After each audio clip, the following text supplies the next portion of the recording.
What is up, you guys? It's your favorite cutie Mel back again on my channel to you guys yet another video. And today we're going to be talking about a topic that is perpetually always kind of coming back around in pop culture news, which is talking about Jada and Will. But more so, I want to talk about Jada, and I want to talk about how the public perceives Jada and some of the messaging that I've been getting based upon like the commentary that I see about like the release of her book and how different, sorry y'all, it's early and my lips feel dry, how different I feel like the perception of Will is from Jada. Now, I don't think that Will doesn't get slack. I feel like people try to paint Will all the time as this like emasculated man who is just innocent, and oh my god, I can't believe Jada would do this and Jada would do that, blah blah blah blah blah. So that's what we're going to get into. But before we hop into the video, I just want to say thank you to everybody who subscribed to my channel, all my reoccurring cuties who continue to support me in this channel, showing up, and I just appreciate you guys and love you guys. So thank you. Please give me a free energy donation of a thumbs up if you guys find yourself being interested in this talk that we're having, or if you even just last more than a couple minutes, that means that you're probably interested, whether for the better or the worse, and I would appreciate some sort of engagement. So let's just hop into it. I think that it's very interesting how people are trying to say that basically Jada should stop talking about her life, or stop talking about her relationship with Will, stop talking about her relationship with Tupac. Basically, they just want Jada to be quiet. Their favorite thing to say, every title that I see on YouTube of commentary has something to do with like, take us out of the group chat, blah blah blah blah blah. Now, we live in an age where if you truly don't want to see something, if you truly don't want to hear about something, or you want to just minimize how much you're hearing about something, you can do that. There are certain topics that you can block. You can choose to block names. You can block phrases. Whatever it is you need to do to protect yourself from whatever it is that you don't want to see, you can take measures. Or you could simply just not click on the videos. Because for the most part, unless you're like on Twitter or something like that, you're not really exposed to all of these interviews. These are things that people are clicking on because they're interested. I need people to stop lying about being interested in things that they feel like they shouldn't, or it's just trendy to not be interested. Because if you're clicking on videos and you know enough about Will and Jada, that means that you have put some energy into clicking on a video, watching an interview, and hearing what was said, hearing you're watching the red table talk, all of those things. Okay, so it's like, to a certain extent, like if you're not interested in something, you can definitely avoid it, but people choose not to so that they can participate in the light hate train or whatever. But basically, I don't feel comfortable with how people are trying to silence people in general. It's more so happening to Jada, of course, because she's the woman, and people love to villainize the woman when a relationship goes bad, or when they hear about a relationship where a woman is doing something unconventional, or she's choosing to live an unconventional life. They immediately attack the woman because the society that we live in, so that's to be expected.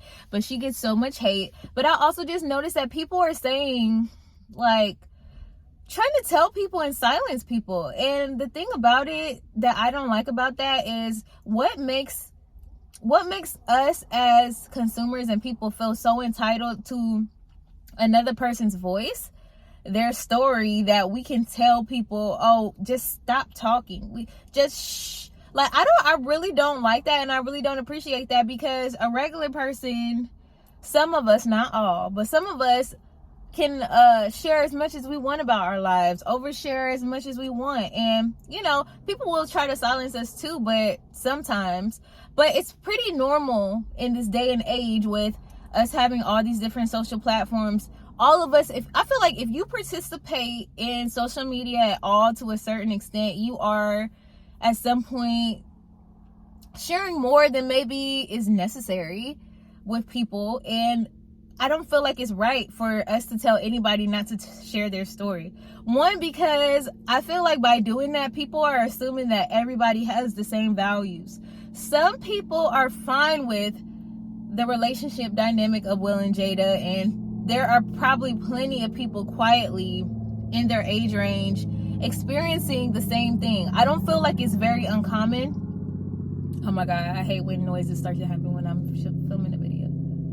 But I don't think it's very uncommon for people who are late 40s and 50s who have been married for a long time to be separated but still married and living their separate lives. I think that's quite normal. The only difference is that Will and Jada are in the public eye. But I think that as much as people want to make it seem like they're doing some like freaky deaky super abnormal thing, I think that is very normal. And I think that a lot of people who have been married for a long time probably have went through phases of this, you know, where maybe they weren't together and they came back together and their relationship is on and off again, but they still maintain a united front for multiple reasons, probably the same reasons as Will and Jada, even though they both probably have their own money, like the financial aspect of marriage, having to split all of that up, having a family, having multiple kids that you're raising under the same roof.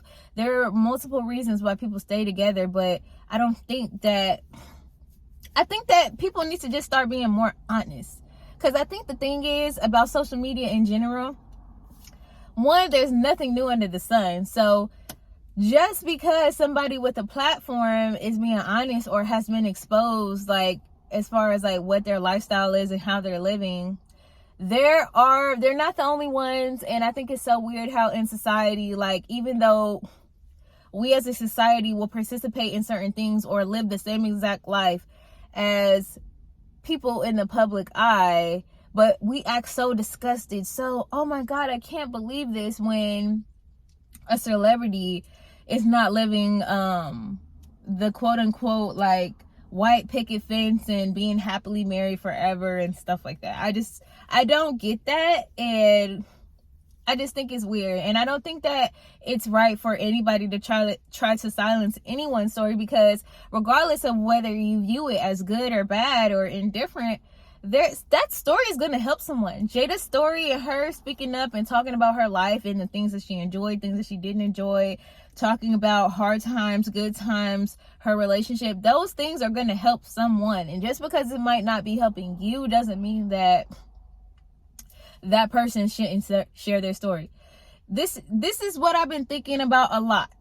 It was already uncomfortable, but I didn't know it didn't fully form in me until after I had posted a video here on my channel about basically my experience with my child's father, right? And basically somebody came to my comment section, and this is why I turned off the comments, because I'm like, I'm not even gonna tempt myself to go back and forth with these people, because one, who are you?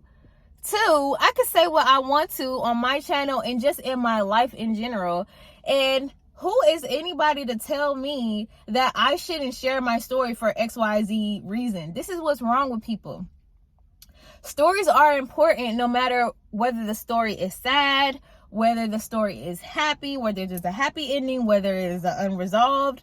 Me sharing my story and what I went through, for better or worse, is going to help someone else. Whether they feel like my current situation is ideal or not, it doesn't matter. Whether I never get the situation or the perfect outcome or not, me sharing my story is important, because me sharing my mistakes and my downfalls can help someone else from making my same mistakes, and perhaps give someone a new story or a new experience to reflect on, to see, you know, if this happened to me, would I be okay with it before it even happens? That's important. It's something I wish that I would have known. It's something that I wish I would have seen. And it's nobody's place to try to silence not only me, but anybody. It's not your place to tell somebody what they should and what they shouldn't share just because it makes you uncomfortable. If you don't like the story, exit stage left. You don't have to listen. You literally pretty much don't have to do anything that you don't want to do.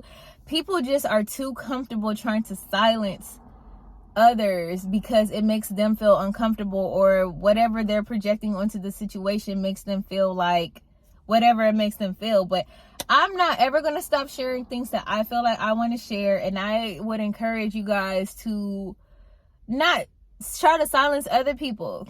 I've always been a person where if I don't like something, or I don't like someone, I don't like what they're doing, I think that people think that hate is the opposite of love, but truly the opposite of love is really indifference. Because if you don't care about something, you don't care to interact with it. You're not going to go out of your way to send people hate comments. You're not going to go out of your way to tell somebody to be quiet or to shut up. You're going to simply ignore it. So when people interact and do hate comments, this is why they say there's a thin line between love and hate, because if you care enough to hate somebody, you really care a lot, because you have to give so much energy. You have to give so much energy. If you're making videos about it, you care. People love to pretend that they hate stuff that they love, and it's time to start being honest.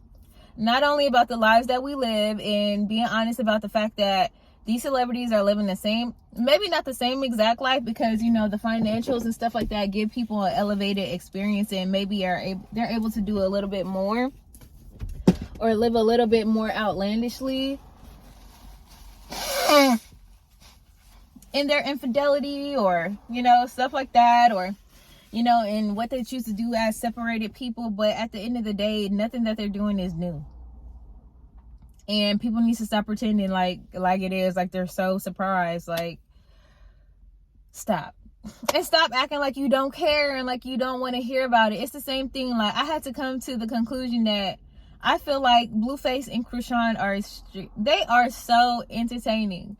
That love triangle, like, as much as I'm not even gonna say I don't want to be invested. I'm invested. I think that they are so entertaining. I think that they're funny. I think Blueface is freaking hilarious. Is it a toxic relationship? Yes. But have we all not been in a toxic relationship before? You answer that for yourself. Some people have never been in a relationship, so I'm not gonna say that everybody has. But me personally, I know that I've been in a toxic relationship, and watching the antics of places that maybe I haven't been exactly, but I've been in similar situations sometimes, I find it funny, and I can find the humor in it, and then I can simply move on. I don't have to sit up here and be like, oh my God, Krishan is such a bad person, and oh my gosh, she's just this and she's that. I don't feel that way. I think that we're all learning and we're all having our experiences. The only difference between a Jada and a Will, Krishan and a Blueface, is that there's public interest. So there's more talk, there's more chatter about it. But these are not bad people. They're not wrong for sharing their stories. They're not wrong for broadcasting. They're actually really brave. And either way, whether people love or hate it, even Krishan can be a cautionary tale for, you know, an abusive relationship. And I don't fault her for being in an abusive relationship, because she's been very open and vocal about the fact that what she's seen growing up was a toxic relationship, and it takes time to heal, and it takes experience to, you know, go through certain things and then be like, you know what, this isn't for me, or I'm better than this, and I don't have to deal with this kind of person, or this is no longer fun for me. This is no longer good for me anymore, and I've learned from this, and now moving forward, you know, I would never do this thing again. But you know what? It's not our place to judge. And, you know, it's not our place to make people grow either. You know, everybody is where they are. And even if everyday people are not broadcasting their failures or their toxic relationships so that everybody knows about it to be judged, that doesn't mean that there aren't tons of people going through similar situations. Just as ratchet, just as crazy, just as toxic. People just don't know about it. And then people just like to, I guess, make themselves feel holier than thou by, oh my God, I can't believe that this person is doing this, da da da da. But at the end of the day, nobody's perfect, and we all have our own paths to go through. And regardless of whether you're living the perfect life, which, by the way, you're not. I don't even care who you are. I don't care who it is that's watching this. You're not perfect. You're not having a perfect life right now. So you can't judge nobody. And at the end of the day, none of us will ever have a perfect experience, because that's not the nature of being a human being and living a life as a human being. We're constantly learning to the day that we leave this planet. So I just want to say that let's stop judging, and let's just embrace the fact that as in American culture, I think we just love the toxicity sometimes. Not everybody, But I think as a whole, the reason why certain things do get as popular as they do, to the point where they are living this life of fandom and are being supported through those things, is because as a country, we do value these things. Because if we didn't value, then these things wouldn't be supported and they wouldn't be mainstream. So instead of just acting like, you know, we're just so good and I just can't believe this person has a platform, blah blah blah blah blah. This is the country we live in. This is the world we live in, and things are popular because we make them popular. So people just love to hate things. Hate.